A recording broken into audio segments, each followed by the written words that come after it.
వచ్చిన దానికి ఒక స్పష్టమైన కారణం ఉంది. నేను అంటున్నాను, ఇక్కడికి వచ్చిన దానికి ఎలాగైతే ఒక స్పష్టమైన నిర్దిష్టమైన కారణం ఉందో, అలాగే నీ జీవితానికి కూడా ఒక స్పష్టమైన కారణం ఉందా? నువ్వు బ్రతుకుతున్న దానికి ఏదైనా గురి ఉందా? గురి లేని బ్రతుకుతున్నావా? కొంతమంది అంటారు, నాకు జీవితం చాలా చేదుగా ఉందన్న, బతకాలనిపించట్లేదు, నాకు చచ్చిపోవాలనిపిస్తుంది అని కొంతమంది అంటారు. పాయింట్ నెంబర్ 1, చచ్చిపోవాలని ఎవరికి అనిపించొద్దో తెలుసా? చచ్చిపోవాలని ఎవరికి అనిపించొద్దో తెలుసా? జీవితానికి ఒక గురి గమ్యం లేకుండా బతుకుతుంటారు చూడు, వాళ్ళకి భూమి మీద బతక బుద్ధి కాదు. ఎందుకంటే వాళ్ళకి గురి గమ్యం లేదు. వాళ్ళు ఏదో సాధించాలనుకోవట్లేదు, వాళ్ళు ఏదో సంపాదించాలనుకోవట్లేదు, వాళ్ళు ఏదో పొందాలనుకోవట్లేదు. వాళ్ళ జీవితానికి ఒక గురి గమ్యం, ఒక దర్శనం, ఒక భారం ఏమీ లేదు. ఏదో పొద్దుబొడుస్తుంది, తెల్లారుతుంది, పొద్దుగూగుతుంది, తెల్లారుతుంది, ఏదో జీవితం అలా దొల్లిపోతుంది, నడిచిపోతుంది. ఆ జీవితం రుచించదు. ఎందుకంటే గురి లేని బతుకు కదా. గురి లేని బ్రతుక్కి తరచుగా ఏమనిపించిందో తెలుసా? బతక బుద్ధి కదా ఆ జీవితం. చచ్చిపోతే బాగుండు, ప్రాణం పోతే బాగుండు, ఈ లోకం నుంచి వెళ్ళిపోతే బాగుండు అనిపిస్తుంది. నెంబర్ 1, గురి లేని జీవితాలకి. నెంబర్ 2, గురి లేని జీవితాలకి రెండో సమస్య ఏంటంటే, అనవసరమైన వాటన్నిటిని పట్టుకొని ఊగులాడుతూ ఉంటారు. ఎక్కడెక్కడి చెత్త సంగతులన్నీ కొప్పేసుకొని వాటి గురించి ఆలోచించి చించి చించి వాళ్ళు ఏడిపించి ఏమండి వాళ్ళు ఇబ్బంది పడి ఇతరులను ఇబ్బంది పెట్టి ఒక దారుణమైన బతుకుతూ ఉంటారు ఈ గురిలేని వ్యక్తులు. నేను చెప్పేది రెండో పాయింట్, గుర్తుపెట్టుకోండి, రాసుకోండి. ఒకవేళ ఈ దరిద్రం మీ దగ్గర ఉంటే దయచేసి దాన్ని వదలండి. మొట్టమొదటిది ఏం చెప్పాను? ఒక గురి, దర్శనం, భారం లేని బతుకులకి బతకాలనిపించదు భూమి మీద. చావు ఎప్పుడు వచ్చిద్దా అని ఎదురు చూస్తుంటారు. ఎప్పుడు తరచుగా వాళ్ళు ఈ డైలాగ్ వాడతారు, చచ్చిపోతే బాగుంటుంది, నాకు ఉండాలనిపించట్లా ఈ లోకంలో అంటారు. ఎందుకంటే ఆమె అతడు సాధించాలని ఏమి అనుకోవట్లా. సాధించేదే లేనప్పుడు ఇక జీవితానికి రుచి ఏముంటుంది? ఎంతమందికి అర్థమైంది నేను చెప్పేది? అర్థమైతే చేతులు ఎత్తండి. రైట్. కాబట్టి బతక బుద్ధి కాదు. అందుకే వీళ్ళు తరచుగా చావు గురించి మాట్లాడుతుంటారు. రెండోది ఏం చెప్పాను? జీవితానికి ఒక అర్థం, పరమార్థం, గురి, గమ్యం లేనటువంటి వ్యక్తులకి ఏం కనపడతాయో తెలుసా? చెత్త విషయాలన్నీ కొప్పేసుకొని వాటి గురించి బాధపడుతుంటారు. ఎందుకంటే ఇక వీళ్ళు సాధించేదానికి ఇంక రెండోది ఏం లేదు. మరి వీళ్ళకి గురి, గమ్యం, దర్శనం ఏం లేదు. కాబట్టి పనికి మాలిన విషయాలన్నీ కొప్పేసుకొని వాటిని బట్టి ఇతరులతో వసంతం ఆడుతుంటారు. విలువైన విషయాల గురించి కాదు, చెత్త సంగతుల గురించి. ఆయన అట్టన్నాడు నన్ను, ఆమె ఇట్టంది నన్ను, ఏమో మూలిగింది, ఆయన ముక్కాడు, లేకపోతే ఏదో చేశాడని ఈ పనికి మాలిన చెత్త వ్యవహారాలన్నీ పెట్టుకుని దిగులు పడుతుంటారు గురి గమ్యం లేనోళ్ళు. నా భాషలో చెప్పాలంటే అంతే, కరేపాకు వ్యవహారాలన్నీ తెచ్చుకొని ముందు పెట్టుకొని గందరగోళం అయిపోతుంటారు. కరేపాకు సరుకు, కరేపాకు మంచి పౌష్టిక విలువలు కలిగింది, అయినా పప్పుచారులో వస్తే తింటావా? స్తోత్రం. కాబట్టి నేను దాంతో పోల్చాను అన్నమాట, కరివేపాకు. ఇది రెండో విషయం. జీవితంలో ఒక గురి, గమ్యం లేకుండా బతికే వాళ్ళకి ఇట్లాంటి. మూడో విషయం చెప్తాను. పాప సంబంధమైన ఆలోచనలు, పాపపు తలంపులు, శారీరక వాంఛలు, శారీరక కోరికలు కూడా ఎక్కువ ఎవరికి వస్తాయి తెలుసా? ఈ గురి, గమ్యం లేని సరుక్కే. నిజం. అన్న నాకు సావాలని ఆలోచన కలుగుతుందంటే నీ బతుకో గురి లేదు అని అర్థం. అన్న నాకేందో పనికిమాలిన విషయాల గురించి కోపం వస్తుంది అంటే గురి లేదని అర్థం. అన్న నాకు బాగా శారీరక వాంఛలు, శారీరక వ్యామోహాలు పెచ్చరిల్లిపోతున్నాయి, నాకు దురాలోచనలు వస్తున్నాయి, తప్పుడు క్రియలు చేయాలన్న తలంపులు వస్తున్నాయి, నాకు ఎక్కువ పాపపు ఆలోచనలు వస్తున్నాయి అని నువ్వు అంటున్నావు అంటే నేను మూడవదిగా చెప్తున్నాను, ఒక గురి, గమ్యం లేని దర్శనం లేని బతుకుతున్నావు అని. ఆ వ్యక్తులకే ఈ మూడు లక్షణాలు వస్తాయి. ఇంకా మరికొన్ని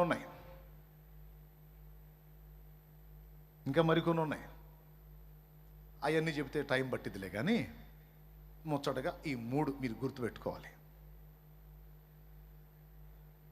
ఒకవేళ జీవితానికి ఏదన్నా ఒక లక్ష్యం ఉందనుకో, ఏదన్నా ఒకటి సాధించాలి అన్న దర్శనము, ఒక భారం, ఒక దృష్టి నీకుందనుకో, దేవుడిని నువ్వు అడుగుతాయోనో తెలుసా? దేవా, నేను అనుకున్నది సాధించేంత వరకు నా ప్రాణం తీయొద్దు, దయచేసి నన్ను బ్రతకనివ్వు అని బ్రతుకు కోసం పోరాడతావు. ఒకవేళ అలాంటి దర్శనం, భారం ఏం లేదనుకో, దేవుడు నన్ను ఎందుకు పుట్టించో తొందరగా తీసుకొని ఆయన అంటుంటావు. 3 అడుగుల అమ్మాయి, 3 అడుగుల అమ్మాయి ఐఏఎస్ ఆఫీసర్ అయింది. 3 అడుగుల చిల్లర ఉంటుంది అంతే. కలెక్టర్ అయిందండి. ఆ వెనక సెక్యూరిటీ 6 అడుగుల వాళ్ళు. ఎట్లా ఉంటుంది చూడండి మీరు, కావాలంటే ఇంటికి పోయినాక. అమ్మాయి ఏమో 3 అడుగులు అంటే కొంచెం హైట్ తక్కువ, మరగుజ్జుగా ఉంటుంది. ఆమె ముందు పోతుంటే ఆ వెనక సెక్యూరిటీ ఒక్కొక్కడు 6 అడుగులు ఉన్నారు.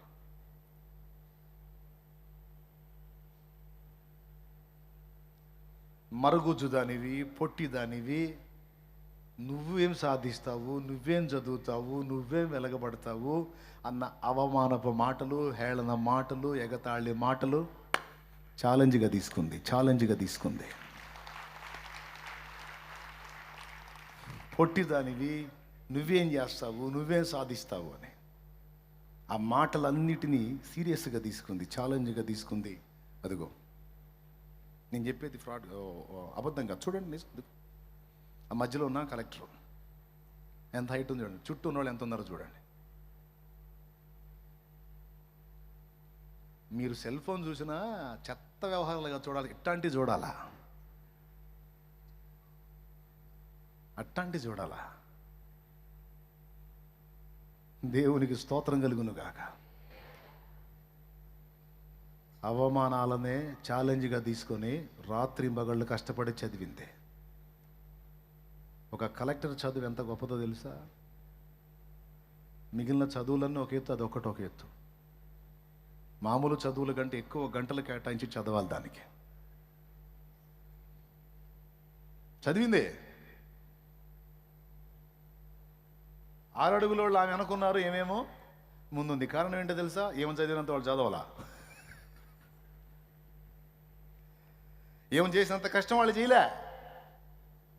అది చూడండి.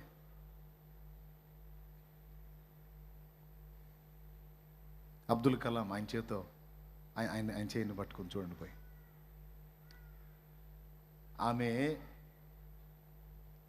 పొట్టితనం, ఆమె దీనస్థితి ఆమెకు అడ్డుబండగా లేదు. 6 అడుగుల వాళ్ళకి సవాల్ ఇచ్చింది ఆమె. ఒక్కొక్కడిని కాటా వేస్తే 100 కేజీలు తక్కువ దూకడు. 100 కేజీలోడికి 6 అడుగులోడికి సవాల్, ఛాలెంజ్ ఇచ్చింది. దమ్ముంటే నీకు దమ్ముంటే రారా నా స్థాయికి అందుకోమని. ఆడపిల్లలకి సవాల్ ఇచ్చింది, మగపిల్లలకి సవాల్ ఇచ్చింది. రండి, దున్నపోతులాగా బాడీని పెంచటం కాదు, కష్టపడండి, సాధించండి అని. 60 ఏళ్ళు దాటినామే ఈతల పోటీలోనే కాదు, ఇంకా వేరే పోటీలు కూడా పాల్గొని దాదాపు 51 బహుమానాలు పొందింది. రిటైర్డ్ ఉద్యోగి. ఏమండి, నేను అదే చెప్తుంది. జీవితానికి ఒక గురి ఉందనుకో. ఇప్పుడు ఆ అమ్మాయి నేను కలెక్టర్ కావాలనుకుంది, ఐఏఎస్ నేను సాధించాలనుకుంది. ఇప్పుడు ఆ అమ్మాయి ఏమని కోరిద్ది? నాకు సావు రాట్లా అంటదా? ఒకవేళ తనకి ఏదైనా హెల్త్ ఇష్యూస్ వచ్చినా, దేవుడా దయచేసి నన్ను బాగు చేయి, ఎందుకంటే నేను అనుకున్నది సాధించాలి, నా కుటుంబానికి మంచి పేరు తేవాలి. పొట్టిదాన్ని కన్నారు, జానా బెట్టడి దాన్ని కన్నారు, పనికిమాలిన దాన్ని కన్నారు, పనికిరాని దాన్ని కన్నారు. దాని జీవితం ఏంది, దాన్ని ఎవడు చేసుకుంటాడు, దాని బతికేంది, అది అవిటిది అని నన్ను చుట్టూ ఉన్నవాళ్ళు అన్న మాటలు, నా తల్లిదండ్రులు నన్ను కన్నందుకు ఎంత వేదన పడ్డారో వాళ్ళ తల ఎత్తుకునేటట్టు నేను చేయాలి. ఆ తర్వాతే మరణం నాకు రావాలి, అప్పటిదాకా చావు కూడా నా దరి చేరకూడదు. దేవుడా దయచేసి నా ఆశయానికి జీవం పోయమని ఎన్ని మొక్కిందో, ఎంత మొత్తుకుందో. బతకాలని ఆరాటపడింది, బతికి చూపించింది. చదువుకున్న వాళ్ళకి ఇది ఛాలెంజ్. చదువు లేని వాళ్ళకి ఏం ఛాలెంజ్? దానికి కూడా బోల్డ్ అంత సబ్జెక్ట్ ఉంది. ఒక రాష్ట్రంలో ఒక పెద్ద ఆయన ఉన్నాడు.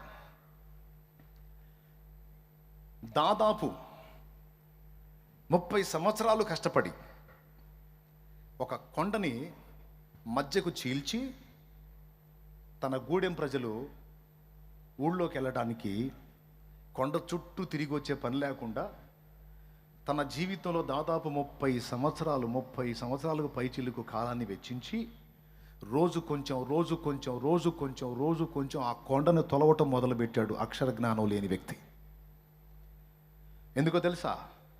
అది కూడా మీకు దొరుకుతుంది నెట్లో. తన భార్య జబ్బుతో ఉన్నప్పుడు ఆమెను కొండ చుట్టూ తిప్పి తీసుకెళ్లటం, హాస్పిటల్కి లేట్ అయింది, చనిపోయింది. గర్భిణీ స్త్రీలు వేదన పడుతున్నప్పుడు కొండ చుట్టూ తిప్పి తీసుకెళ్లాలంటే వాళ్ళకి దారుణాలు జరుగుతున్నాయి. తాగేదానికి నీళ్లు తెచ్చుకోవాలంటే కొండ చుట్టూ తిరిగి ఒక్క బిందె తెచ్చుకునేసరికి వాళ్ళ పని అయిపోతుంది. ప్రభుత్వాలు జోక్యం చేసుకొని దారేస్తాయా అంటే వేయలేదు, పట్టించుకోలేదు, దీక్ష పూనాడు. అక్షర జ్ఞానం లేని ఒక వ్యక్తి రాత్రి పగళ్ళు కష్టపడ్డాడు, అదే పనిగా పెట్టుకున్నాడు. విడి సమయాల్లో కొంత పని చేసి, అదిగో నేను చెప్పేది, ఎదుగు చూడండి, ఫొటోస్ వచ్చినాయి చూడండి. ఆయన అదే పనిగా పెట్టినాడు. కాస్త కష్టపడి కాస్త కూస్త సంపాదించుకొని కడుపు నింపుకోవటం, ఇక మిగిలిన సమయం అంతా కొండను తొలవటం. పెద్ద కొండ, దాన్ని చుట్టూ తిరిగిపోవాలి. అదే మధ్యకు చీలగొట్టాడు అనుకో, ఈజీగా దాటి వెళ్ళిపోతారు.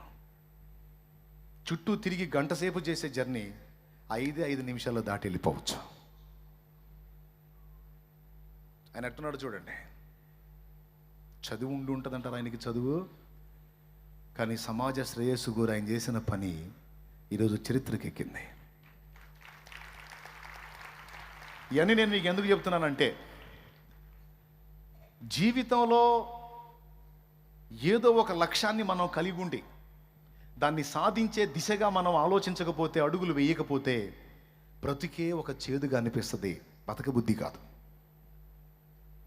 రెండవది, ఈ గురి, ఈ దర్శనం, ఈ భారం లేని వ్యక్తులు. ఆమెను చూడండి, ఆమె కొన్ని సాధించింది ఏ వయసులోనో చూడండి. ఇలాంటి వాళ్ళు బోల్డ్ అంతమంది దొరుకుతారు నీకు పరిశీలిస్తే. కొంతమంది కొంచెం ఏజ్ మారగానే నా పని అయిపోయింది, ఇంకేం చేసేది లేని వీళ్ళే డైలాగులు వేస్తుంటారు. 80 ఏళ్ళు వచ్చినాయి మోషేకి, నా పని అయిపోయింది అనుకున్నాడు. ఏందా అయిపోయింది, రావయ్య నువ్వు సేవ చేయాలని చెప్పి పిలిచి ఐగుప్తుకు పంపించి 80 ఏళ్ల వయసులో మొదలుపెట్టి ఆ ప్రజలందరినీ బంధవిముక్తులు చేసి 40 ఏళ్ళు వాళ్ళని నడిపించి 120 ఏళ్ళు లైఫ్ ఇచ్చి తర్వాత తీసుకున్నాడు మోషేని. నేను ఇంకేం చేసేది, నా శక్తి అయిపోయింది, నా పని అయిపోయింది అని పనికిమాలిన మాటలు మాట్లాడుకొని నరాల వీక్ని తెచ్చుకున్నావు నువ్వు. నిద్రమోహమా? ఏంది నీ పని అయిపోయింది? మరి 70 ఏళ్ల ముసలమ్మ 51 బహుమానం ఎలా పొందింది? గోల్డ్ మెడల్లో. పని అయిపోతేనా? ఒక గురి, ఒక గమ్యం, ఒక దర్శనం, ఒక భారం. భూమి మీద సాధించడానికి ఏమీ లేవా? ఒక్కసారి ఆలోచించండి. ఏ కారణం లేకుండానే నిన్ను దేవుడు పుట్టించాడా? ప్రతి మనుషుడు వేసుకోవాల్సిన ప్రశ్న అది. ఏ కారణం లేకుండానే, నీ వలన ఏ ప్రయోజనం లేకుండానే ఈ భూమి మీద నిన్ను ఉనికిలోకి రానిచ్చాడా దేవుడు? నీకంటూ ఈ భూమి మీద ఉనికి ఇచ్చాడంటే, నీకంటూ జన్మనిచ్చాడంటే నువ్వు సాధించాల్సినవేవో ఉన్నాయి దేవుని ఆలోచనల్లో. నీ వలన ఈ భూగ్రహానికి కొంతైనా మేలు జరగాలి, ఉపయోగం జరగాలి, ప్రయోజనము జరగాలి. అది జరగనప్పుడు నీ బ్రతుకు ఉండేమి, లేకపోతే ఏమే. కాబట్టి ఒక దర్శనం, ఒక గురి, ఒక ఎయిమ్ మనం కలిగి ఉండాలి కదా.